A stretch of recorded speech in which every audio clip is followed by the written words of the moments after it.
All right, Max. Do you think the listeners will hang with us for a triple flight advice Fiesta? Yes, because these. I There's mean, two of them are funny. There's a lot going on here. What do we got here? One of my biggest pet peeves is the other podcasts I listen to. One in particular, it drives me insane. We're running out of time. Yeah, we're running out of time. Where you got to go, bro? Yeah. Like, there's no time limit. Like, I hate it when they're like, I'm really into it. They're like, all right, well, that's going to do it for this week's episode. You're like, wait a minute, it just got good. Yeah, I know. It drives me nuts. So anyway, quit your belly aching. All right. I got my family here. That's right. We're all ready. We're going deep. Okay. Flight advice. It's exciting. This is the 21.5 Show. You're on 121.5, the emergency frequency. Whether you're a professional pilot or want to be one, you're in the right place. Let's get started. Join professional aviators Dylan and Max as they talk their experience in the airlines, business aviation, and more. Life is good. Industry experts, unique stories, and plenty of fun. This is the 21.5 Show. Here we go. Oh, I guess we're recording, Max. It worked. We missed our countdown. Yeah, we're back, baby. We're here. We didn't even know it. It's the 21.5 Show. Do it live. That's right. We are doing it live. I'm joining you from a very well-appointed hotel room here in Dallas. Ooh, hang on. Let me guess. Look at this lamp. This very tasteful drape across not the window. Westin South Lake. No. Probably gotten too expensive now. No. Oh, you're a grapevine guy. You like, I am. Big grapevine guy. You are actually, I think you... Okay, hold on. You are a Hilton Garden Inn? No, that's a great guess. No. This one is called the Vin. Hotel Vin. Very nice. Who's that by? That's our friends at Marriott who put this one together. Oh. Yeah, great. I thought you were changing allegiances to Hilton. This could be the year. We'll see. Got a great rate at this place, so do what we can. Fascinating radio to start off the show here. Hello, folks. Welcome to the 21.5 Show. It is the podcast for professional pilots immediately getting into hotel chain allegiances. That's how you know it's by two real ones. Two folks. Immediately sucked the listeners sucked in. right on in. You know exactly that this is the real deal. Hello, my name is Dylan. I'm, of course, a pilot in business aviation, joined by my colleague, Maxwell. Yes, I am in the business side of aviation as well as the airline side. Some of the general things as well in aviation. All Looking the to get sides. into ultralights, soon. Powered Parachute is on the New Year's resolutions. We've got to start today, Maxwell, with a little congratulations for you. You've welcomed a new member to your family. Yes, Maybe you would like to tell the story. I don't know if your wife will let you tell the story of your tour of the United States prior to the arrival of your most recent child. Would you like to share that experience with the listeners? She just had a very storied pregnancy, a lot of visits to the hospital. It was really, really difficult for her. And so we're still several weeks away from due date, and I have this trip, and we just had another thing. We had to go to the hospital, and then everything was fine. And I'm like, I can't stay home from work forever here. So I'm like, I'm just going to go and, we'll just figure it out. And unfortunately, I didn't have one of those Portland and San Diego overnight 3 days. It was Milwaukee and Lauderdale, right? I'm like, the first leg is Phoenix to Baltimore, Fort Lauderdale. I'm like, dude. So anyway, blast off. And then all of a sudden things start to happen. And I'm like, well, do I need to get home from here? And it's like, oh, I don't know. I'm like, well, I'm just going to fly to Fort Lauderdale. I can still get home. So long story short, I get to Fort Lauderdale. I need to get home. Luckily, Southwest is awesome. I call. They immediately dumped the rest of my trip, put me on double deadhead. There's no airline that goes from Fort Lauderdale. There's one JetBlue once a day in the morning, right? So I'm screwed. And so essentially I got to the airport, signed in at 5:25 a.m., and I landed back at Phoenix at midnight that night, and rushed to the hospital, and and I made it just in time. And you made it. Everything went great from there. So yeah, it was a lot of time. I could have been in Zimbabwe by then, but Wow. Whatever. I mean, if you were to like point to the map and be like, where is the worst part of the contiguous United States where you could be? That's Fort Lauderdale or like what, Manchester, New Hampshire, or about as far as you can get. Yeah, it was so bad. It was just a long day, but whatever. Yeah. Did you read any parenting books on that double deadhead? No. No. I'm reading 3 books currently. One is the one I read with you, for the book club. Yep. The other one is I'm listening to Sky Gods, which is like the rise and fall of Pan Am. Super interesting book so far. And then the third one is one that I'm also reading, and is the book about JARS, JARS, which is a missionary flying organization. Like Micronesia, and dude, that's the real deal. That's real. From now on, anybody that calls that writes in about like, oh, what should I do? And I'm like, go. It's called Airborne at the End of the Earth. It's really. I went down this rabbit hole on a Helio. Helio couriers and Helio aircraft company, and JARS used them exclusively. So I'm like, oh, I'll read this, and then they got rid of Helios. Now they fly Pilatus Porters, but the flying that they do is unreal. And like, unfortunately, the flying we do is normally not very, impactful. Well, it's impactful for maybe a couple people. Yeah, who knows? I mean, I've done a flight or two that have really made a difference, but most of the time. But these dudes are doing life and death stuff like all the time, like saving people's lives constantly. It's something else. It really is. So I think we need to focus on, for the second half of our career, Max, can we do missionary flying in MU2s somehow? Dude, they used to. Could we figure that out? I talked to an MU2 guy. They used to fly medevac, and he goes, "Yeah, they specialized in medevac out of going from the U.S. to Mexico, picking people up and coming back." And you know what they would do? He said almost all the time is land on highways. Oh, that was like their thing. Oh, you know who this was? I remember who it is now. This was a guy who was my G3 instructor. For recurrent one time. That Mr. Aviation guy? No, not Mr. Aviation. That guy was the best. But this dude was, he flew in the G3 while I lived. It was out of Long Beach, and at one point in his career, he flew the MU2 medevac, and he was telling me they would just go, and the cops would just kind of like block off a mile of highway, and they'd come right over the cop car, land on the highway. They'd load up whoever, whatever dumb American tourist got themselves messed up, and then fly back. Meanwhile, Roger Reeves would use that same blocked highway. You go, this highway looks clear here. Look at this. They blocked it off come for me. This is perfect. I'll just Mr. Opportunistic. No, nothing to see here. Wow. Dude, Mr. Aviation. It's funny you bring that guy up, because if we don't talk about it now, we never will.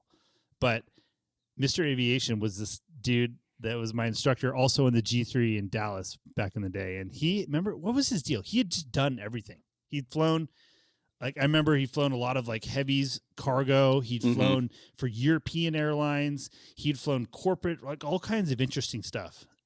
But what I do remember and he was divorced some time ago, and he lived in a little apartment that he built up in the loft of his hangar on a flying community in Dallas. Wow. That was it. Married to the game. It's awesome because his commitment to the craft is extreme, in that his hangar was, 3,000 square feet, but his living quarters were 500 or something like that. It's like, I think it's got a bifold door, but no toilet. That's how you get the name Mr. Aviation. Yeah, I guess so. What that guy taught me is to, I think a lot of times people in airplanes default to taking off at a flap setting with no real reason, right? Oh, well, if the more flaps, the shorter the runway, the takeoff roll. So we take off with more flaps. And people have no thought. And this dude, he was telling me about, flying 747-200s, like loaded to the freaking within an ounce of, performance limiting weights. Right. How they would just stare down the end of the runway and rotate and climb. And he taught me, he's like, we take off at the minimum flap setting that enables us to get off the runway because of the second segment penalty. you Yeah. know? And so he set us up with a bunch of scenarios. In the G3, it was in that thing, it's like flaps, I think 10 or 20 you could take off, right? And everybody took off flaps 20. Like there was never even a question of it in initial. And this guy, anyway, we did a bunch of scenarios in the sim, and hot and high, or just all kind, or out of our home base where we normally fly, all this stuff. And it was just like real eye-opening. So I always took that from Mr. Aviation and always default to taking off with a lesser flap setting, because the runway performance is like usually a couple 100 feet. Yep. But the second segment is so significant, and you're stuck with those flaps, dude, as you know, until Yep. you get to third segment. So I don't know how we got there, but here we are. It's great. This has been we've covered a lot of ground here. Any training instructors that really impacted your life, Dylan? Oh yeah. Oh well, actually, yeah. You know what? So I'm in training Dallas right now. So ground school instructor shows up day one. 81 years old. Been teaching the airplane for 2 years. Gives a little introduction about himself. He was like doing like data center management, like back in like, I'm gonna make this number up, but like 1970s, before like even that was even a thing. It was called like datacom stuff, and he's just got and you're like, wow, okay, so he's like, this is a retirement job for him. Had a little bit of an aviation background, but never flew professionally. Unbelievable instructor. Was one of those people that is just born to teach, and he introduces himself and he goes, I'm a geek, I'm a nerd, I get into all the manuals.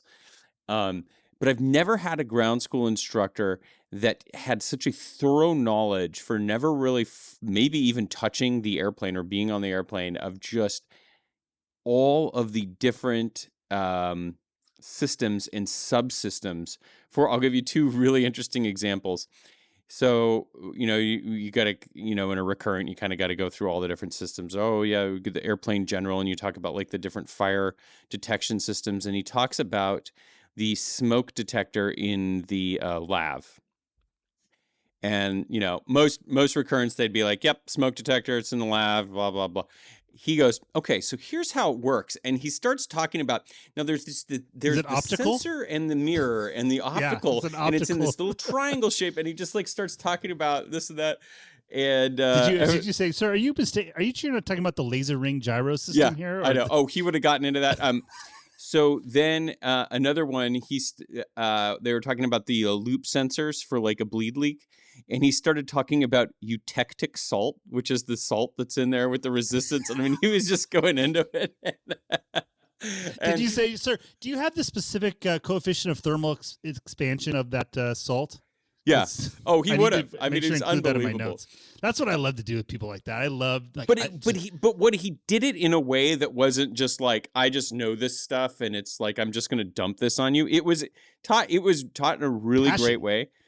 And dude, at the end of the class, there was like 12 or 14 people in that ground school. Every single person got up, stood in line, and like shook his hand and was like, that was an awesome class, dude. Great job. That's awesome. So it was a really cool experience. That's what, those are the people for this live learning, which is when you do it like on Zoom, essentially. They need to find those people and have them teach everybody, like exactly. 100,000%. Yep. Take your best guy. And maybe it's the best guy for the NEI system isn't the best guy for, the avionics or whatever. Usually there's guys that are good. But I'm just saying, you take the best of the best for these. But yeah, it was one of those, I'll tell you. At least take one of the guys, maybe they don't have to have this carnal knowledge like that dude, but at least take one of the guys that can teach the class without reading you the slide. Yeah. That's my minimum. That's the requirement. Like, yep. Exactly. Because if I'm just going to have the slides read to me, like, what am I even doing here? Like, I can read this myself. Yeah. And then let me finish with a story that he shared, because they typically do like an accident investigation, or they'll read like, oh, hey, here's what's going on with the fleet. And he really took the opportunity to go through something that happened on the Challenger a couple of years ago, and not just talk about what happened, but parlay it into a great reminder of the incredible responsibility that you have as the pilot in command to your passengers, and two, kind of reminding you of this had to do with a flight control system and how like the importance of like if there is some type of a failure with computer system or whatever, before you make any changes, you better be ready to brace before you turn on like a stab trim or some type of autopilot system that's malfunctioning, and really bringing that point home, and as like the gravity of that type of a failure. And then also like his point was like, you don't have a union, you don't have protection, for most of you guys in here. Like he goes, dude, in my data management company, I had E&O insurance, I had all this stuff. He goes, you guys don't have any of that, and keep that in mind. So it was excellent. I can't say enough about that ground school. It was really good. Yeah, we all have those, and then we have the other ones that are. And then you have the other rough. to click through. You're so like, God, I can't believe how much somebody had to pay for me to go to this. Yeah. So, anyways, so good experience out here in Dallas so far. What have you found? Any of the local aviator hangouts, perhaps? Of course, I didn't find this on my own, but right. The guys at lunch the other day said at lunch. Yeah, they were like, oh, we went to the new. So, do you remember back in the day at American Eagle, there was this barbecue place called Bone Daddy's? Oh yeah, for sure. Yeah, people didn't go there for Heaven. They got all those places. That's a Dallas thing. They had people didn't go there for the barbecue, let's say. And so the latest version of it, it's called the Rowdy Cowboy. So everyone's like, oh yeah, we went to lunch there. Like, okay. And the guy, it was so funny. He goes, yep, it's the new pilot hangout. Everyone's in a quarter zip with a big watch and a global hat.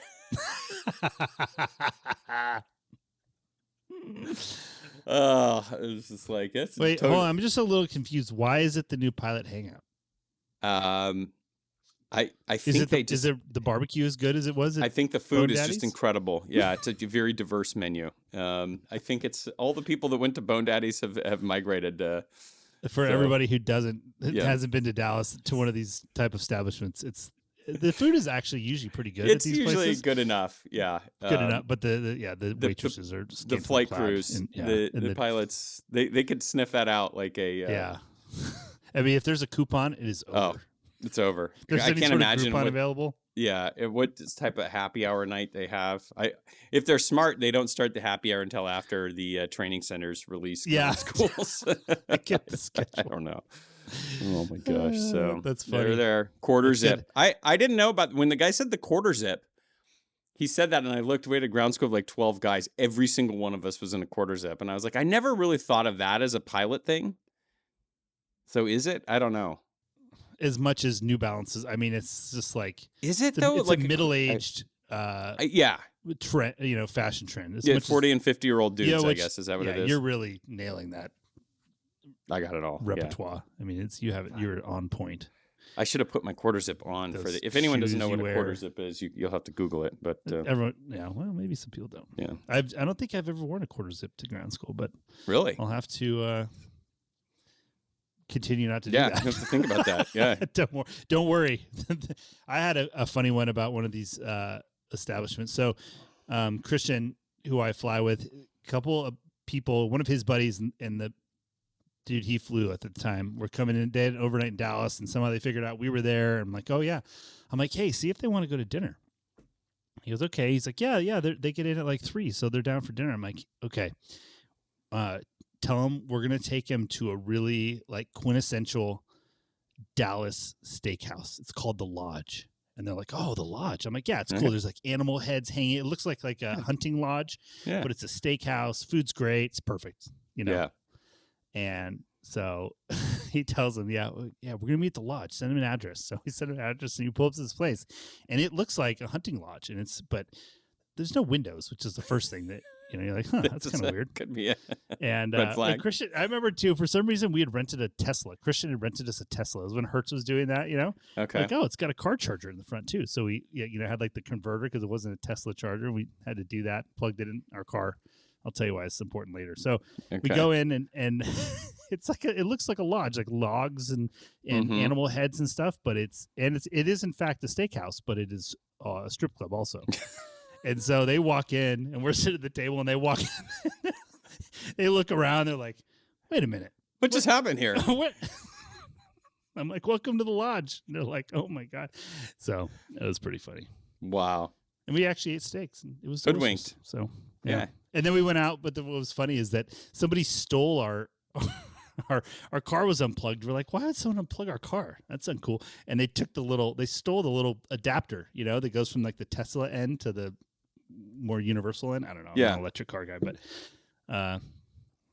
so So then you just got completely hoodwinked there. just the whole soups nuts hoodwinking. Well, there you go. I guess everyone learned a lesson there. Yeah. Well, Got to be listen. careful. Be careful of this Dallas training. Just stick to the barbecue. I guess. I don't know. Wow. Wow. Well, it was funny because you were like, "What are we going to talk about before the show starts?" And we're like, "I don't know," but we've already managed to we're fill 20 20 minutes. minutes So in. congratulations. Even talked about anything we're supposed to, but it's what we do here. That's what we do. That's what you signed up for. Okay. Well, let's get this show on the road here. Well, you know what? I'm going to read an early email here. I'm going out of order for just a second because I'd like to give you a little opener. All right. This is from Casey. Says, "Happy New Year. I enjoy the show and have had this email on my to-do list for a while. I was thinking about the show segment where Max talks about the random things he does and thinks about while at work and thought Max's Musings might be an appropriate name for it. Keep the greasy side down." That's from Casey. So what's in the Max's we will not Musings be note? referring it to that any more past this point, but I appreciate the suggestion. Let's see here. I don't even know. On all this, on your day, as you've traversed the country twice in the last. Yeah. Oh yeah. Okay. This is a good. So you know how sometimes when you're flying, and then you'll hear something on the radio that just is kind of weird. So Yeah. we're flying somewhere like north of we're going to Florida, and we're somewhere north of Florida, like in the south, right? But not too far from like the Panhandle or whatever. And there's this guy, and Florida, South Florida, it's a mess, right? And sometimes they got to descend you early for certain airports and yada yada, right? So this guy's in a Honda Jet, and you can just tell he's inexperienced. And he's like, they're like, there's a little bit, and we're flying like really in the vicinity. We got the radar on, all up on our iPad, all the stuff, right? So we got a pretty good idea of the scenario of what's going on here. And they're like, yeah, Honda Jet, whatever, descend to whatever. And he's like, ma'am, I can't do that because there's weather. Can I stay higher a little bit longer? She's like, sir, I need you to descend because I need you to be at whatever point at this altitude. So fine, here, cross this, fix at this. He's like, well, that will still not have me on the other side of the weather. And I can't do that. I have my family on board and I can't descend into the weather. And he's like, just rambling. And so finally, then the supervisor goes on. He's like, sir, I don't know what to tell you.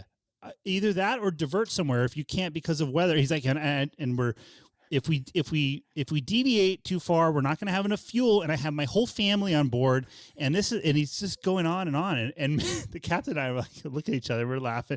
And I'm like, what is this guy talking about? So we start looking at because he said where he was in relation to his fix. So we look it up, we got nothing else to do. So I pull it. I'm like, here, I found it. And he's like, right here. And I'm like, why? And the captain's like, well, why doesn't he just go to turn around and land right here and get gas if he can't make it or whatever? And I'm like, yeah, I don't know. And I go, I don't know. Why don't you tell him? Like as a joke. And he goes, 40 Golf in the Honda Jet. Why don't you go and turn around and land here because that's behind the line of weather. And he gets into this whole. I'm like, oh my god, dude, that's like the last thing because the controller's busy, dude. And this guy keeps talking about his family in the back and how he can't. And it's unsafe, and he's like going through the whole aeronautical decision-making model verbally on the frequency. I've identified the threat here. The captain, my captain jumps in on the trapping the error. I was like, dude, I was kidding. You're making it worse. Stay out of it. But and then he's like, oh, I thought you were serious, and we just laughed. Who cares? But So then I'm like, so I wrote down his tail number. I'm like, I got to figure out what happens to Yeah, this guy whatever now. happened to this guy? He stopped, went around the weather and stopped in like Sarasota instead of like further down where he was supposed to go or whatever. But it was just like, and he just kept repeating about his family being on board. And I'm like, dude, I was about to key the mic. I'm like, dude, I got 180 people back here. What's the difference? I got they all have families 20 too. families back here, no bro. one cares about, no disrespect, but no one cares about your family right now. Just make a decision, dude. Yeah. That's why you're in the hot seat there. My uncle's just so uncomfortable with turbulence, guys. Come on. Well, it's one of the times you want to key the mic and be like, hey, bro, if you're not going to make the decisions, leave it to a professional. Okay? Yeah. Hire somebody up there to do the gig if you're not going to do it. Yeah. But welcome to the big leagues. Wow. Anyway, I heard that, and and then the whole rest of the trip, of course, like the captain would be like, "What about your family?" Every time we deviate. We can't.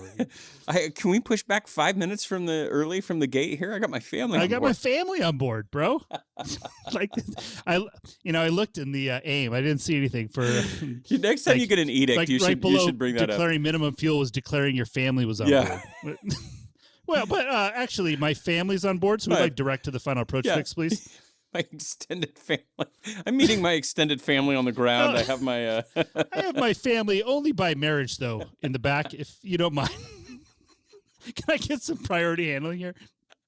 Yeah, I'm not going to make this crossing restriction, but I do have my family on board, so. Well, that's a problem. Oh my gosh! Wow, that's incredible. You got to remember that one. It was funny. I just love when something funny like that happens because then it just gives you material. For the whole rest I'll tell you trip. what.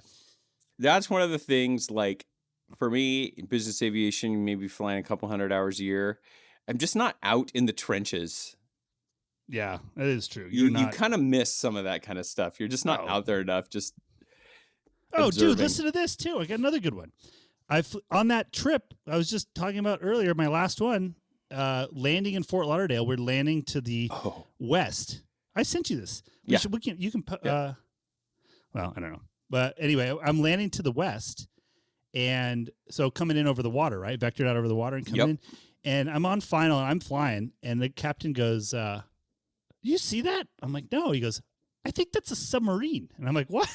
And what? And we kind of sit up in our seats and look over the nose. And sure enough, there's a U.S. nuclear submarine on the surface, just like kind of driving, like running in a circle. You can see its wake. And you're like, huh.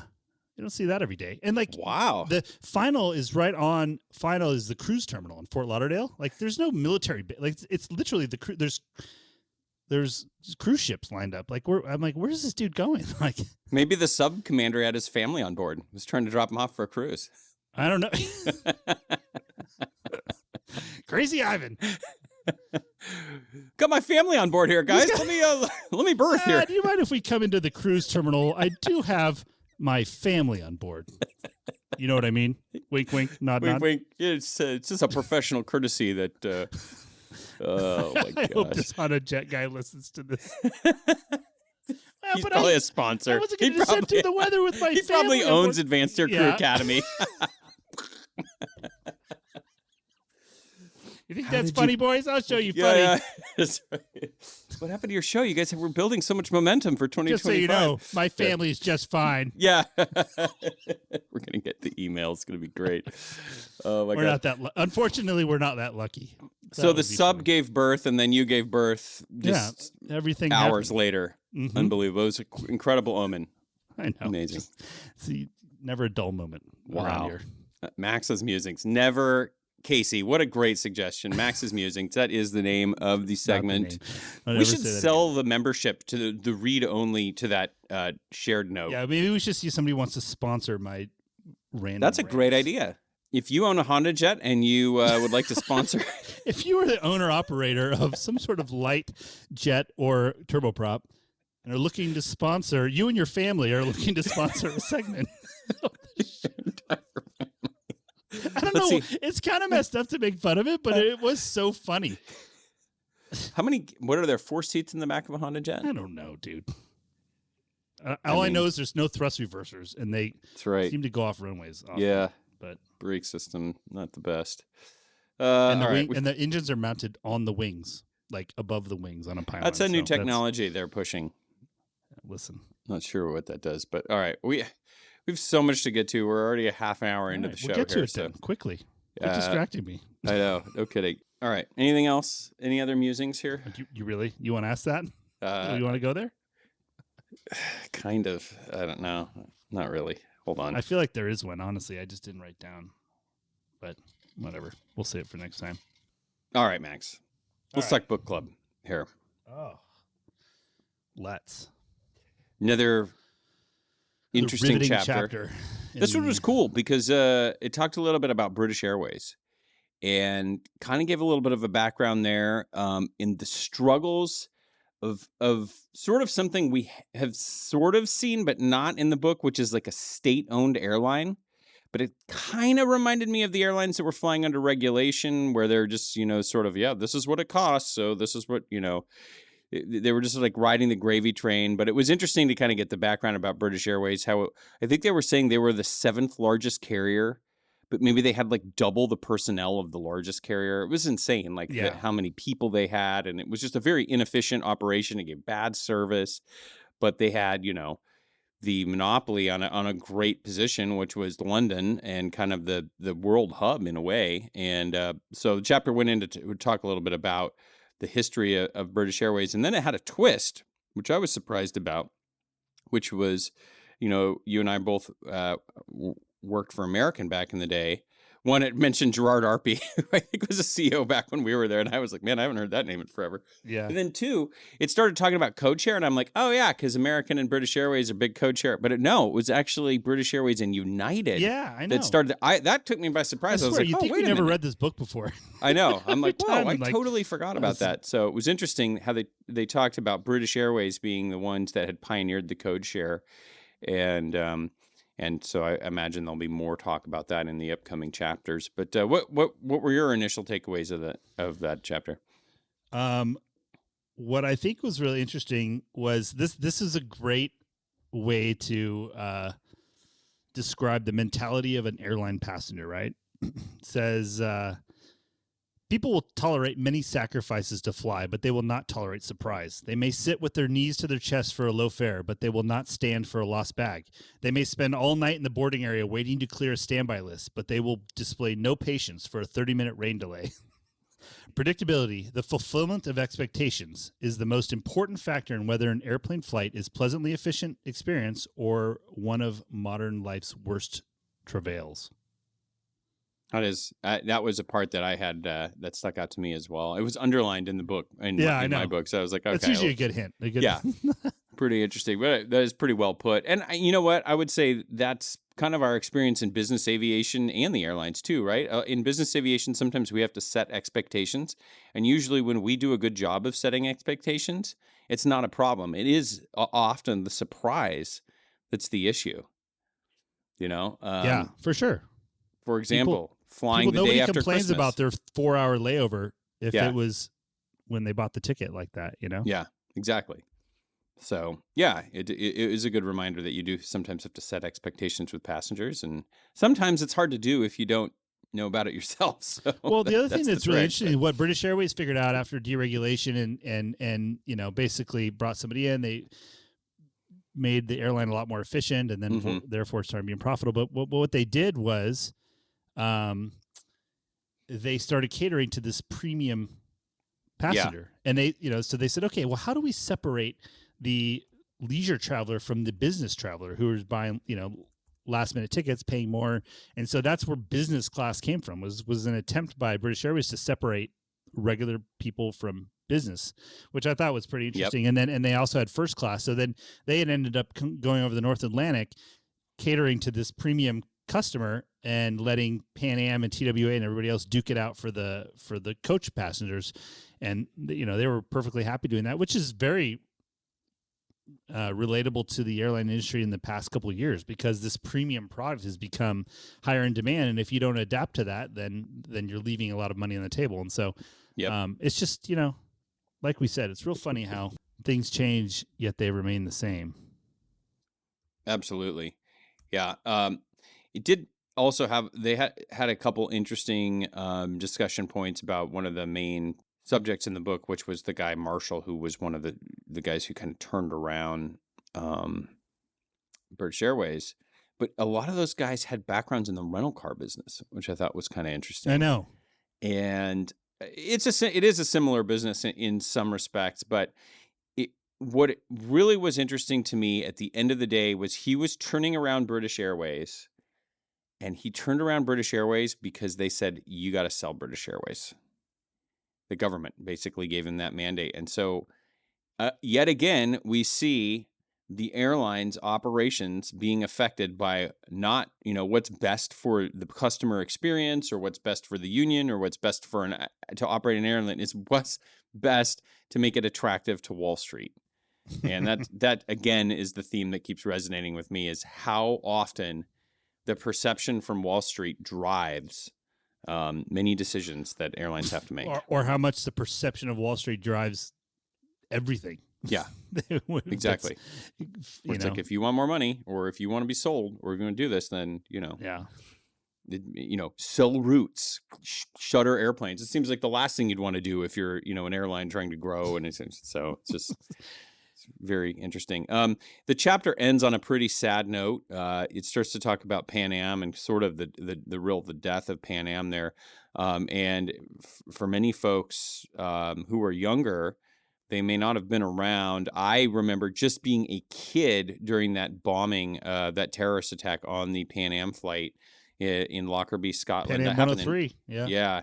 1988. So I was still a kiddo. You're a couple years older than I am. Do you remember that? I kind of remember. I have images in my head of watching the news. I vaguely remember the side of the fuselage of like the cockpit and like part of the upper deck, kind of that length of it, laying on its side in this like field, and then but that's crazy because you have this airline and they'd made some decisions and were in a bad place, but it's kind of sad when the nail in the coffin is something completely out. They just happen to be the one that this dude brought a bomb on board. It's just like, what are the odds of that? It's just another reminder that this business is so brutal. I mean, you could have the best run business with the happiest unions and the best balance sheet and everything else, and there still can be things that could just completely take your business out. And it's another stark reminder of how fragile things are. And that was a sobering place to end the chapter. But it's kind of interesting though, was that so American really started flying internationally it says it was the failure of Braniff in 1982 that put American into Europe, and so it was the failure of this other big Texas airline that really put Americans started flying to Europe, which is they're obviously a big international and European carrier, which I thought was kind of interesting too. That was in 82. I mean, American is an old airline. Well, what was really interesting too, and this was the last point I was going to ask you about, is American almost pulled like a low-cost carrier maneuver, which I did not remember, which was that they weren't flying to the primary cities. They were getting approval for these secondary city to like pairs. Manchester. We'll do Dallas, Manchester, or we'll do Orly or whatever. And it was like this end round, and then they're like, oh, yeah, that's fine. Yeah, as long as you're not coming into Heathrow, you're good, we don't care. Then it's just a slow creep, and they figured out that that was kind of the back door in there. And that seems like, we see that so often here in the States with we're going to serve Williams Gateway and Payne Field and Midway. all these Midway and then exactly Dallas Love. So interesting that American used that play. I know themselves. So I guess we'll end it on this. So there was this group text of but some Southwest pilots and I that I'm in, and talking about some rumors, and somebody copies and pastes, from my new hire text thread. And they, that's how the spread of rumors happens. Yeah, my buddy's in the training center. I know. I love that. Oh, he heard from a Czech airman. Yeah. And I love airline big announcement rumors. Friday. But it's pretty funny because our buddy Ryan, he goes after this big long thing of all this like, here's what's happening and they're seeing this and this, blah, blah. And he goes, see hard landings, ... The more things change, the more they stay the same. And I was like, well said. Boom. Well said, Ryan. Love it. Well said, indeed. Big announcement. Actually, I did see that what Spirit and Frontier are going to try and get together again. Yeah, trying to do it again. Could happen. Good. We'll see. I don't know. I mean, they already said no once, but I don't know what's changed. But Well, that was apparently JetBlue. That was JetBlue. I'm and sorry. Spirit, No, right? no, the So- Frontier and Spirit. Yeah, my bad. Well, it I'm was a big battle between Spirit and JetBlue, and who'd get to, or I mean, Frontier and JetBlue, and who was going to win, and so My who bad. knows? The landscape keeps changing, though. So what the DOJ looked at, a year ago, can be completely different now. Anyways, that is going to do it for the book club. Of course, it's hard landing. You still have time to catch up. It only would take you probably 4 days of non-revving across the country, Max. Would you say that's about the no way, dude. deadheading? One. Even I one, coulda knocked especially if you're in a out up middle to where seat, we're and you at. can't Easy. move much. Yeah, Especially with these Jetstream right now. that's right. That's right. So on your next westbound leg, pull that out. We'll have a link in the show notes for the paperback copy, which is what we recommend, of course. And that is going to do it for the book club. Okay, Max, you know what time it is. It's business time. That's right. Business time. Time to get into that mailbag. It is hefty. It is huge. And it is ready for us. And of course, it is brought to you by our friends at Advanced Aircrew Academy. Aircrewacademy.com. We sure hope that their CEO does not own a Honda Jet. We should find out here in the coming days. But if you visit aircrewacademy.com, you can see all of the training programs that they offer for professional pilots around the world. Your department, if you need education on winter operations, CPDLC, upset recovery training, you name it, they have a module for you. Check it out. Link is in the show notes. Thanks to Aircrew Academy for their longtime partnership for the show. On to the mailbag. You can you can scroll past the first one. You can do the second one. How about that? Hi, Dylan and Max. I just finished listening to episode 149, and I have to say it really resonated with me. The insights you guys shared about the current state of business aviation were spot on and thought-provoking, especially for someone like me who's been looking to transition into that side of the industry. To give you a bit of context, I'm a 20-plus year A&P mechanic by trade, but I'm working towards becoming a professional pilot with a focus on Part 91/135 operations. I'm currently 46 years old, have a commercial-rated single and multi-engine pilot certificates. I'm just passing the 500-hour mark. Hopefully, I'm about to add CFI and CFII as well. I recently earned my NBAA Certified Aviation Manager certification, hoping it would give me a leg up in the industry. Listening to your discussion, I couldn't help but wonder, aside from building flight time, what other steps can I take now to make myself more competitive in business aviation? Specifically, does the CAM certification hold any real value for someone who, like me, is not yet a high-time captain? Or is it something that only becomes relevant at the 3,000-plus hour mark? I really appreciate your thoughts on this as I navigate my career transition, and I would love to hear more about corporate flying in general in future episodes. Thanks for the great content you consistently provide. I look forward to every new episode. Faking it until I make it. From Chris. Well. Okay. So really the question is, what else could he do besides building flight time to get a leg up? And is the CAM certification worthwhile? Yeah. I think the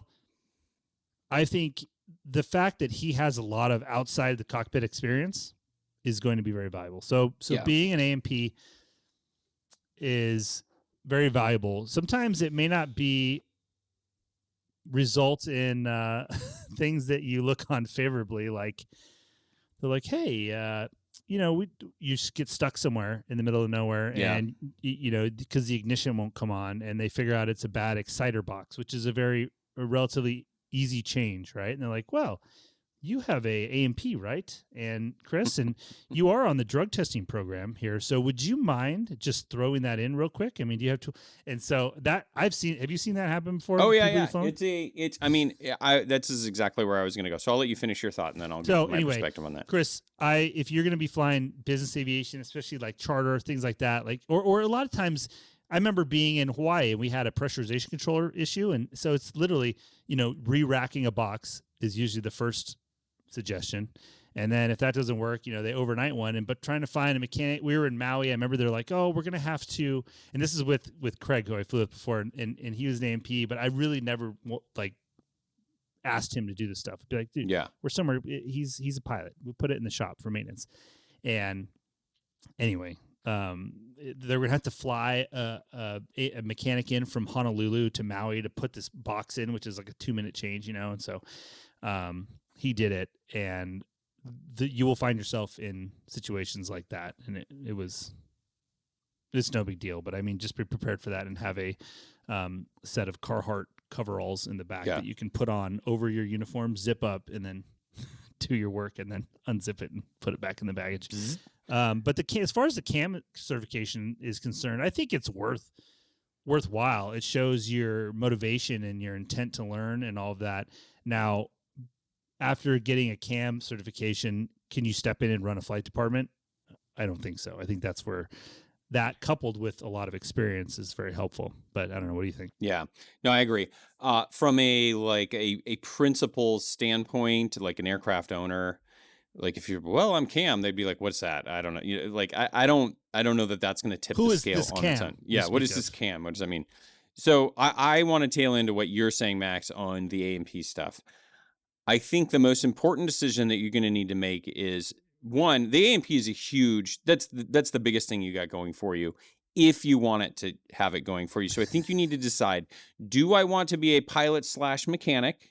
Because it's gonna be easier for you to find a job if you're gonna say, you know what, I'm a mechanic also, and I'm a pilot, and I'm willing to do both, and that's a huge asset. I know there are international operators that run with pilots, a third pilot, or they bring a mechanic along, and so you might get into some hybrid position. I'm not saying that's great. I'm just saying that's probably your fastest. That's your differentiator there. So you need to decide if you want to take advantage of that differentiator, or if you're like, you know what, I'm tired of being an A&P. I've done this for 20 years, and I don't want to turn a wrench anymore. Totally fine, also. But I think you kind of need to decide that, because you're certainly attractive with that A&P and the experience. Well, and a lot of things too in corporate flight departments, I just want to add, is that a lot of times corporate flight departments will pay somebody to manage the maintenance, which is usually, in the thousands a month. Yep. For somebody to utilize the maintenance tracking program that the airplane is on and help, make appointments at service centers for service and things like that, that's something too. If you have that, you could not just actually wrench, but manage the maintenance. That you'd probably be in a pretty good position to do. Those will be, But like you said, I mean, for your first job trying to get in, I think you should push that A&P thing hard. When you get some experience and you get a job, on a G600, you're like, oh, this is pretty good. You may want to leave out the fact that you have an A&P. Yeah, exactly. If you don't want to get in the weeds about that stuff, but it will come out. It's very difficult to hide. Like, what do you, after a while. So I just, will caution you that people will utilize you to the fullest extent. That's the thing. You got to decide how much you want that background to be utilized. The other question I have for you, in the 20 years that you were in A&P, were you in the management of people? Because as you've heard in other episodes, in business aviation especially, we have a shortage of people with experience managing other people well. And if you were managing a shop full of mechanics, or you were in some type of department leadership role, that leadership experience that you might already have, that could be huge, and you could leverage that. Maybe it's not so much the mechanic side, but just the people management side stuff too. So another possible avenue for you to help yourself stand out. But I think what you really want to know is, how can you quickly get a job now, and what could you be doing to help you in the very short term with 500 hours. I like that you're doing the CFI route. That's great. If you have the ability to continue to do that, I would just go that direction. Try and instruct for a few more 100 hours, and then I think you start doing the networking process with your local 91 and 135 operators. And with your experience, I think you'll be able to find a position. Just be careful. Don't let anyone be like, yeah, just be a mechanic for a year, and then we'll put you in the right seat of the Learjet, kind of like. Yeah, be careful. yeah, no. And the other thing too is, I would negotiate the fact that, hey, listen, I will help out and exercise the privileges of my A&P certificate, but that is not included in me exercising the privileges of my pilot certificate. Like if Exactly, you want me that's to act as an AMP, that's fine, but that is going to be $100 per hour. Yeah. Or, you can fly the guy in from Honolulu. But Yeah. until it's like, oh, I'm trying to make it back for my kid's birthday, and then all of a sudden, Yeah. So you get your family on board, then you do you gotta do. I wish you could have heard the guy's voice too. It's kind of like weaselly a little bit. Yeah. My family's on board. Great email. A little early flight advice. I could curious. Hopefully that's useful. Next email says, I have a bit of a bone to pick with James and his claims on how fatiguing international flying is. I moved from a narrow body to a wide body at my airline. I am far less fatigued doing long-haul international than I was doing domestic. At the end of a 4-day domestic trip, which I was most likely had to commute in the day before, but that is another discussion, with 0400 vans every day and 3 legs with a 12-hour overnight, I would be completely wiped out. Now I fly 1 leg a day with 3 pilots to divide the work. Take a nap en route. Then I have a layover that is long enough to eat a good meal and exercise. I would be tired, but not fatigued like I was in domestic narrow body. Everyone is different, but I think if you look at how senior some of the FOs are on my fleet, I think my story is pretty common. Yeah, and that's kind of the experience of most people that have flown both. But like, it's kind of interesting. I was thinking of reading that and thinking about it, and 4-day domestic trip with 0400 vans, and this that may be a little. And 3 legs with a 12-hour overnight is probably not a little. He's exaggerating probably a little bit, I would assume. But it's kind of interesting because obviously at the airline I fly at Southwest, we have by and large all domestic, and it's all everything's narrow body anyway, right? But I feel like at the other airlines, they'll put up with crappier narrow body flying because you have an opportunity. It's a stepping stone. It's a temporary stop going to the wide body. And this is just a theory of mine. I'm not proclaiming this to be fact. I see where you're going with this. But with our flying, it's what all of us do. So there's no, hey, we'll do a little crappier this because it's better here. So we make it. I think maybe our domestic flying is a little better overall in that, like, we do fly some short legs, so you can get the leg count up, but most of our trips by and large are 3 days. Like, I haven't flown a 4-day until recently. I did because of a vacation thing or whatever, but for many, many months and stuff like that. So I'd be curious to somebody that's flown it both, if that's the case or it's all just the same. Well, I think it's just another reason why, we've talked about this before, why Southwest is unique, because you can focus all of your bargaining power. You're all in the same boat. Yeah. All the pilots are doing the exact same thing versus a larger legacy where it's like, well, we've got our domestic. But the other thing too is like he's commuting, right, day before. So that's way more attractive for somebody to fly 3-4 days than 3 days in a month. Sure. Because it takes the whole commute out. And Ted will say the same thing. I mean, when you talk to Ted, he's like, man, it's so much better. I feel so much better on international. But like James mentioned, can you sleep on an airliner? Like, are you able to, some people can't. Some people can. So I think that this emailer does a good point of saying everybody's a little bit different, but I think his perspective is very valid. I definitely think there are people that are much happier doing that. So different strokes. Yeah, but the other thing Ted has said that is like really hard, and I think this is kind of what James was alluding to, is dealing with the massive time change.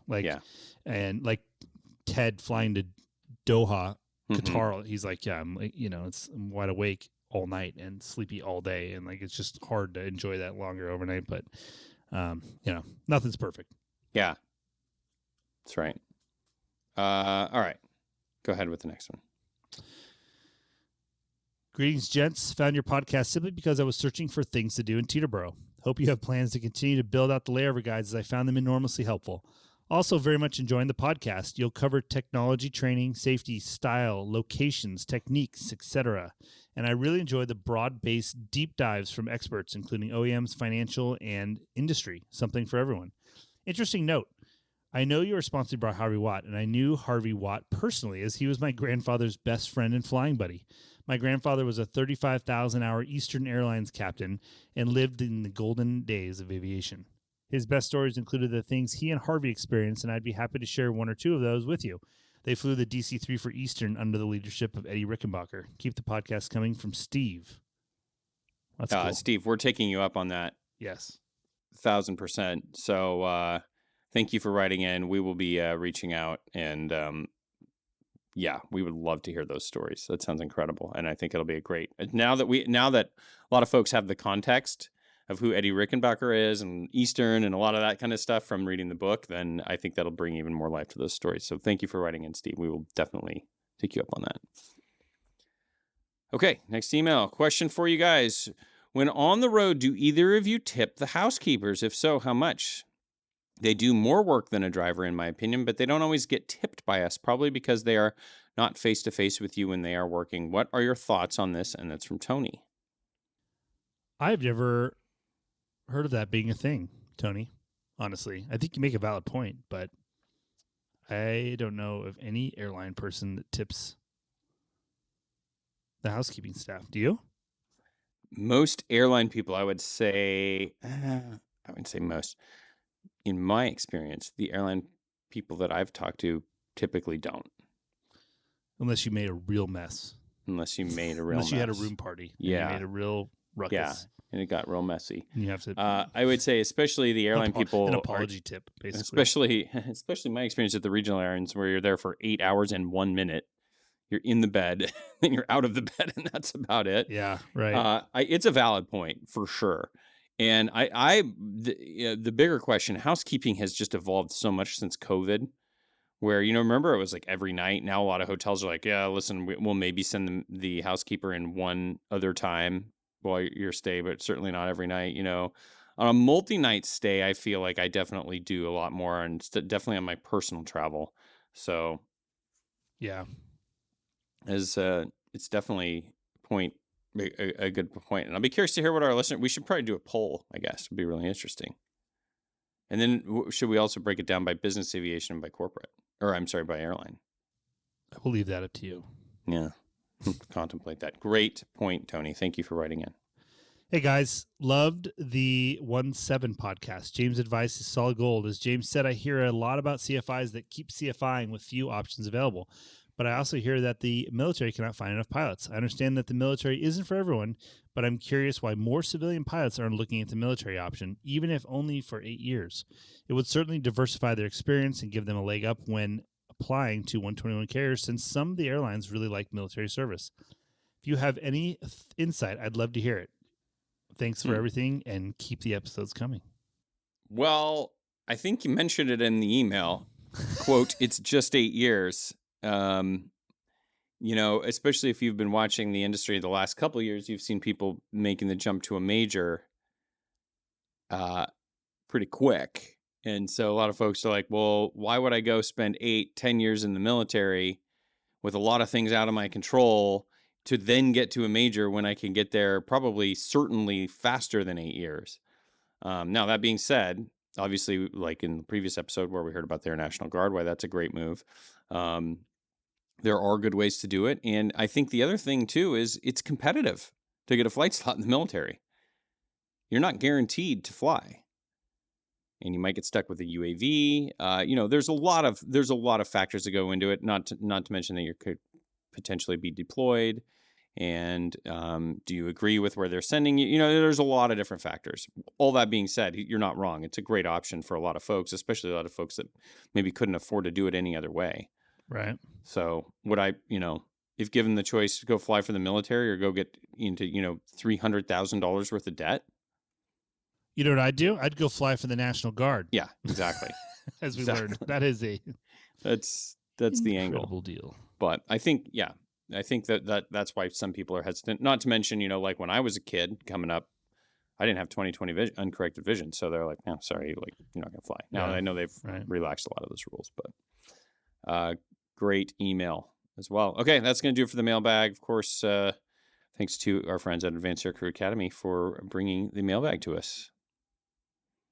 All right, Max, do you think the listeners will hang with us for a triple flight advice Fiesta? Yes, because these. Two of them are funny. There's a lot going on here. What do we got here? We're already through an hour, so hang with us. We are going to dive into a flight advice. Everybody's fine. Fiesta. See, one of my biggest pet peeves is the other podcasts I listen to. One in particular drives me We're running out of insane. time. Yeah, we're running out of time. Where you got to go, bro? Yeah. Like, there's no time limit. Like, I hate it when they're like, I'm really into it. They're like, all right, well, that's going to do it for this week's episode. You're I'm like, wait a minute, it just got "Dude." good. Yeah, I know. It drives me nuts. So anyway, quit your belly aching. All right. I got my family here. That's right. We're all ready. We're going deep. Okay. Flight advice. It's exciting, and it's brought to you by our friends at Harvey Watt, who was just mentioned in the emails. He was apparently flying around with Steve's dad in a DC-3. That's not all that Harvey Watt did. He created the greatest insurance company in the world for pilots, life insurance, and most importantly, loss of medical insurance. If you visit harveywatt.com, you can check out all of the offerings they have for professional pilots, and they are great.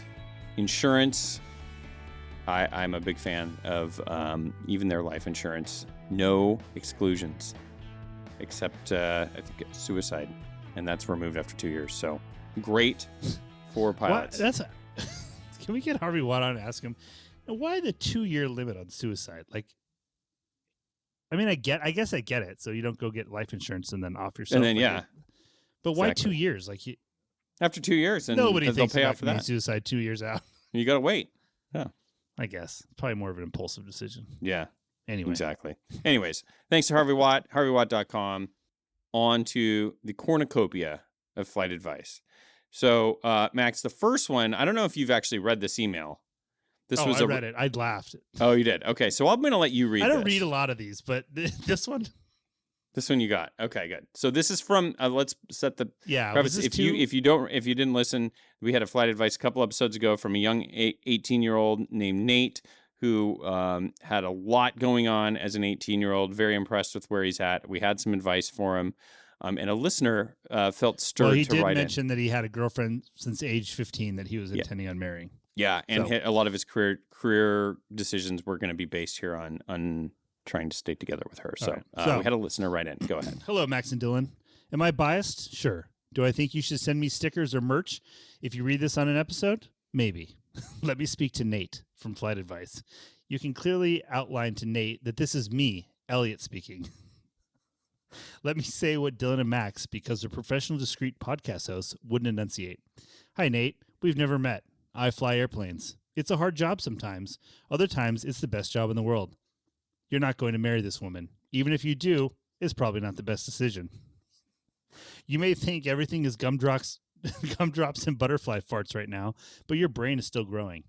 That's at least partially why you still have 5 years until the FAA will let you get an ATP. Sure, there are lots of high school sweethearts out there, but do you want to bet on 1 in a million shot?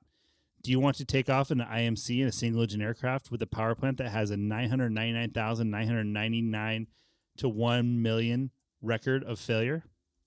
This is an aeronautical decision-making. I'm sorry, bud. I was also young and knew everything, too. Being a regional airline pilot, I used my CAS jump seat privileges to travel from Oregon to Wisconsin the week before my wedding.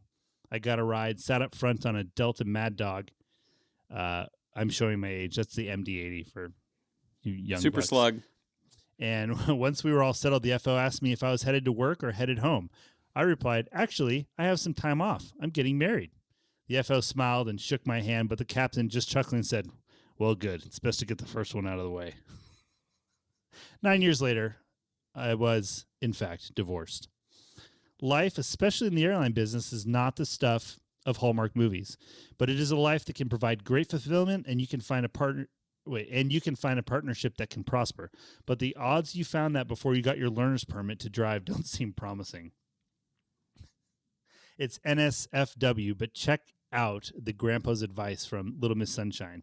He was speaking to a future pilot, too. Nate, you're well out of the game. You're going to have a great career in aviation if you choose it. Go to college, get a degree in something useful outside of aviation, both to broaden your horizons and provide a backup. Have a normal life where you can go to a cocktail party and not just have to talk about being a pilot. Have hobbies and interests that aren't just slipping the surly bonds of gravity. And if you go and see the world and meet lots of people and still come back to this person, maybe then it was meant to be. Max and Dylan aren't saying this because they're not as cynical and broken as I am, but I hope you hear it. All the best to you, Nate. That's my 2 cents from Elliot.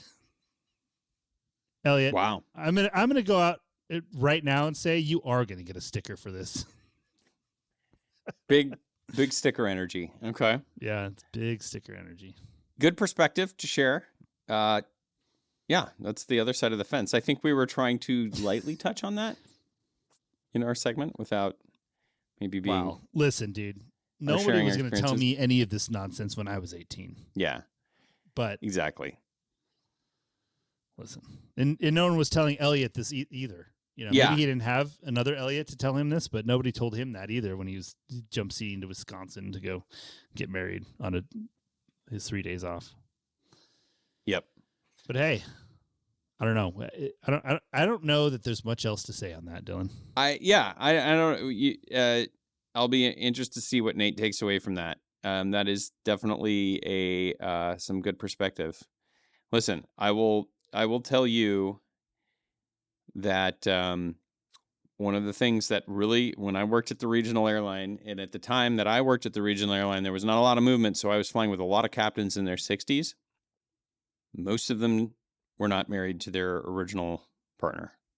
And it's one of the reasons why I was like, I don't think that this is the career, the airline career is what I want, because that's not where you're at 60 is not where I want to be at when I'm 60. Well, I guess we've seen perspective on both sides of the fence here for Nate. So hopefully, Nate, you're just gonna have to make your own decision at this point. But you've seen Nate Dog, let us what happens. Let us know. Yeah, right into us in 9 years, Nate. Okay.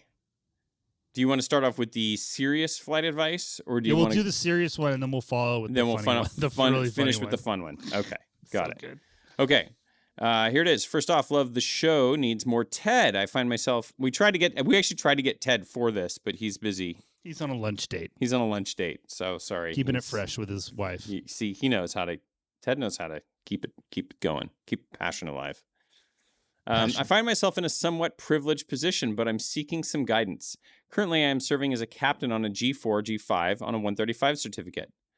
I fly about 500 hours a year annually, the majority of which is as PIC as I upgraded last year. I'm at 2,100 total time with 300 hours of turbine PIC. My ultimate goal is to transition to the airlines, but I'm facing a dilemma. While I have quality flight time, the total quantity is not where it needs to be. I've heard that new hire pilots at regional carriers are struggling to accumulate enough flight hours, so staying in my current position may be the best option for now in terms of career progression. However, there's a significant challenge. My schedule. With a 17-13 rotation and a young child with another on the way, balancing family life is becoming increasingly difficult. So my issue is I need to find a way to get home more frequently. I'm weighing my options. Should I take a pay cut to join a regional, hoping that the 121 flight hours will help me secure a path to the airlines, or should I stay for another year to accumulate 1,000 turbine PIC? Finding 91 gigs seems difficult with my low time, even though it's mostly Gulfstream time. Any advice would be greatly appreciated. And then the stats, which he already kind of covered, flying 500 hours a year. This person's in their 30s and they're in the LA area. And we already know he's got a family. Go ahead. So you're a G5 captain at 2,100 hours? That's pretty good. And you're flying 500 hours a year? I mean, I get that you're gone a lot. And that 17-13, dude. Sucks. With a young kid. 17-13 is not good. Just go. Well, this is what I would do. If the 17-13, because I love everything about what you're doing right now. And I honestly would not go to the regional. Because you're probably not going to be flying much more than that. I mean, you're going to be lucky to be flying that, and you certainly aren't going to be earning PIC time. And if you're flying 135 on a Gulfstream, then you're seeing everything. So you're getting all the foundational experience. He's got tons of experience, man. He's just got to go find another corporate job with a better schedule. But you're not allowed to fly any less per year. Yeah, that's the key, because don't turn into a lazy Part 91 corporate pilot like us. Yeah, you just need to find.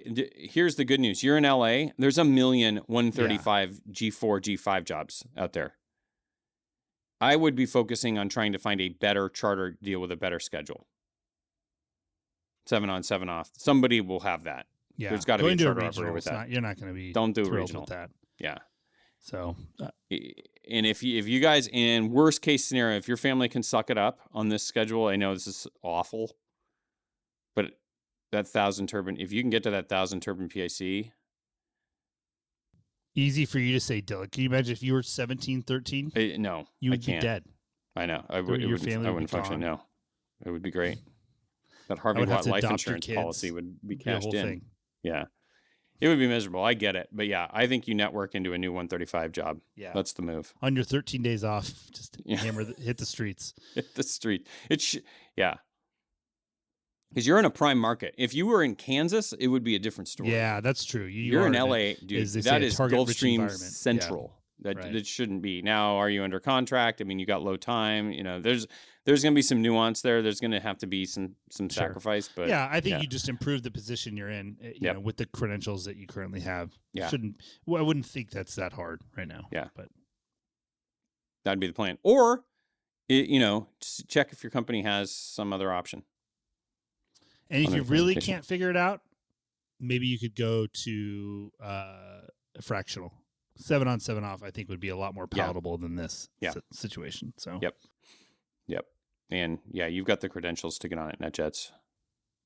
And if you really want to go to 121 and you're okay with the schedule, then just go fly the ACMI and go rip the 7.4 Exactly. around the world a few times. Exactly. Go fly with our boy Derek. All right. Good email. Okay. All right, Max. I'll let you read this next one. This is hard hitting. This is why we started the show. This is hard. This one I've had to think about quite a bit, but I think I have a good solution to this. Okay, good. All right, Dylan and Max, I've got a tricky one for you. A close friend recently gifted me a plastic license plate frame that says I'd rather be flying. The backstory: I had previously gifted him a very nice magnetic phone charging mount for his dash after we had a road trip disaster of missed GPS turns. He loved it so much he got the same one for his wife's car and has mentioned it to me several times. Now with this frame, I feel like I've got to reciprocate the same level of appreciation. This year, I purchased my first ever new car, and as soon as I drove it off the lot, I poured my heart into customizing it myself at home. I meticulously removed all the chrome and blacked everything out so to achieve the sleek, minimalist look I love. So this gift, with its painfully tacky, glaring white letters, is the exact opposite of everything I've worked for. It also has the silhouette of a Parker Archer on it. I don't even fly an Archer. My heart sank as soon as I opened it, but I donned my best smile and thanked him. I feel a little guilty writing this, but I knew there was no better duo to understand my predicament. What should I do? Requesting vectors out of this awkward situation. Cleared for cringe. It's a tough one. No, here's what I thought of. Okay. Clearly, you're not going to put that on your car. No. I get it. Neither would I. Don't do that. Somebody that puts a lot of effort into their cars too. I understand. Don't do that. But here's what I would do. If I were you, I would take that license plate rim into your garage and find a piece of suitable material, like a piece of wood or something, and I would trace it very carefully and cut it out with a jigsaw and sand it real nice. And then what you can do is the license plate rim already has the holes where the screws go through. So you could screw it to this piece of material that you've procured, and then you could make it like a frame for a photo, and then put a picture of you and your buddy where the license plate would go, and put a little leg on the back, and then I would make it a photo frame. Just be like, look at this creative project I did instead to commemorate our friendship. Maybe have you taken this person flying with you?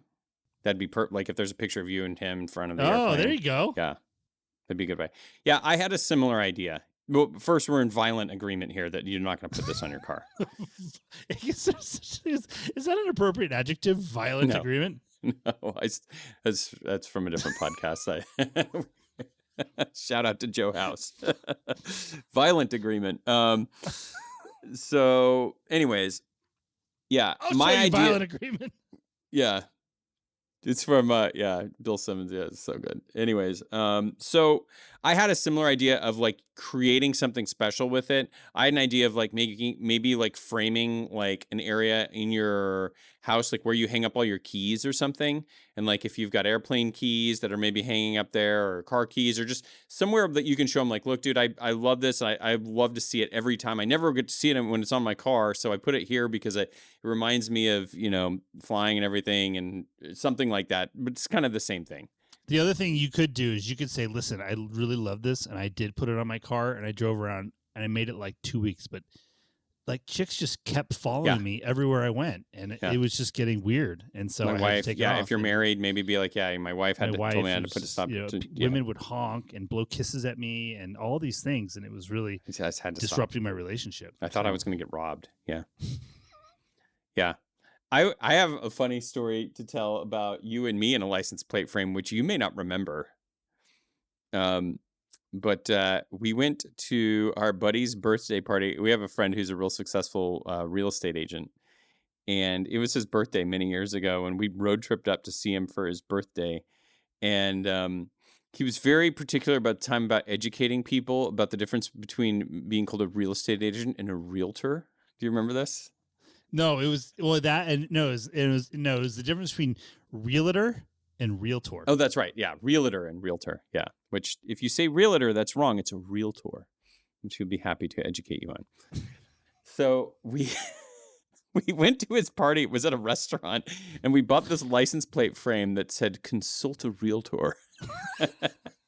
And we like crawled on the ground. I can't remember. We like snuck in around to his car in a public parking lot and put this license plate frame on, and didn't say anything to him probably for, I don't know, months. I don't know if when he found it. He drove around with it for a while. He drove for quite a while.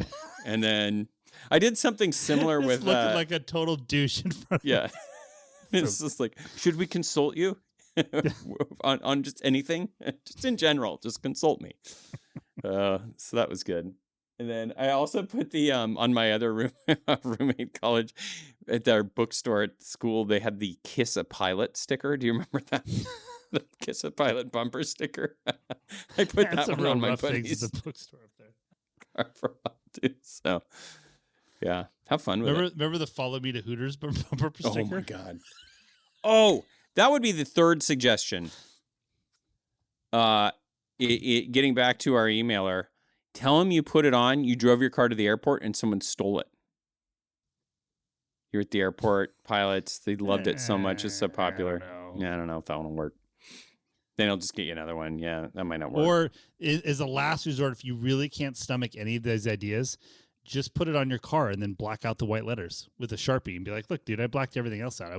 It's nothing different. So I went full blackout. The guys at the shop blacked this out too. Yeah. That's so funny, though. Consult a pilot. We're gonna have to I'd be rather careful. be flying in an Archer. Nobody'd be rather flying an Archer, bro. Would you rather have the I'd rather be flying or the I'm not driving fast, I'm flying low license plate frame, which is equally as offensive? Have you ever had any aviation license plate paraphernalia before? I'm the only one I could think of that I potentially could have had. Would I have had an Embry-Riddle license plate frame at one point? Those were very popular when I was in school. Which would have been such a terrible idea to drive into town where I wouldn't say the students of that university are like the most popular members of the city. So to put that on your car would just be so dumb. Yeah, I think I had. Do you remember that license plate? Like it was like a blank. Like in Arizona, you don't need a front license plate. Mm-hmm. So if you had a car that had a front license plate, you could put something there. Oh yeah. You remember that one that was like it was like white background and these like black designs, and if you had to stare at it, and then it said fly. Yes, I think I had that at some point. Did you have that at one point? Yeah, for a very brief period, and call it when I was very excited. Yeah, very excited to be at the school. Yeah, and then I do have a personalized aviation license plate, but it is the N number of my plane, and it does have very significant meaning, that N number. So it does, yes. I feel like I give myself a hall pass for that. Most people probably do not, but as usual, I do not care. So. Yeah, you don't care. You also have a license Zero plate given. that says "Suburban for Men," so you've got, you're That's just really funny though, dude. you're really running the gum. There's 2 people in the entire world that know what that license plate stands for. It's No way, dude. I saw it on the gram recently. Somebody said it had like, some video with an excursion said it's like a Suburban for men. I was like, right? It's not just me. Boom. There's 3 of us now. Good. All right. Speaking of that, I need to go weld a spare tire carrier on the new bumper I fabricated up. So I gotta go. Well, then there we go. That's it. We've offended everybody. Everyone with license plates, everyone with Honda Jets. They're all coming for us now. Poor This could be the end of 18-year-old kid. Yeah. Yeah, right. love of his life. This kid's girlfriend's The listening. guy with his family and the Honda Jet. Yeah, everybody hates us now. So this is a good time to real shut it off. It's been a good tapestry run. of insults we've weaved Yep. here today. 156 episodes we did it, Max. That's All right. as far as it goes, potentially. Good work. That is going to do it.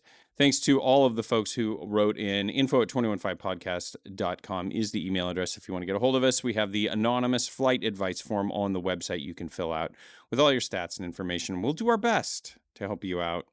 And we want to thank all of the sponsors who support the show. Of course, Harvey Watt, Advanced Aircrew Academy, Timothy P. Pope, Varus Jet Sales, the AirComp Calculator, and our new partners, ProPilotWorld.com and Amigo Mobility and Aerotow. Any updates on the Aerotow, Max? Still doing what it does? I'll tell you the only update is it is used every time the airplane goes in and out of the hangar. There's no, And yeah. I cannot imagine how I lived There's no going previous back. to this real revelation in my life. No going there is back. no going back. That is a one-way situation. Absolutely. And last but not least, our friends at Paradox Aviation. The luggage that I just continue to sport and love. Unbelievable. I was just really strolling making impact at airports nationwide. Nationwide. I was just strolling through DFW, remembering that was like ultimate trauma for me because I used to be based at DFW, dragging that heavy luggage works bag around.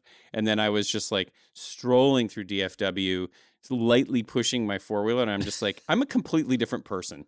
You just with your some sort of aviation branded hat on and your golf wear. My quarter zip. Yeah, your quarter zip and your those like hybrid golf shoes that you wear around like they're normal shoes. And, yeah, I was completely different than the 26-year-old that was waiting in line at the McDonald's to try and get some food before the last flight out to Wichita Falls that we were trying to perform and then have reduced rest overnight. And it's a different world. Unbelievable. In the Saab, dude. Did we even talk about our flight to Pinal? We're still working on the media to release it. We've got too much. We've covered too much ground. We'll get there. We'll get there. This is a little teaser. Everyone's teaser. Be like, oh wow, I can't wait for Dylan and Max's storied flight to Pinal. What's that place In the called? meantime, Google where Pinal is, and then you can... Pinal. What's it called? Pinal Airport? Yeah, listen, that's the only clue we're getting. I don't know. You're just gonna have to set up on your own. This. All right, until the time when we reveal where Pinal Airport is, remember. Flexibility is the key to air power. All right. See you next time. And to marrying your high school sweetheart. Good luck. Good luck, Nate. Respect. The statements made in this show are our own opinions and do not reflect, nor were they under any direction from any of our employers.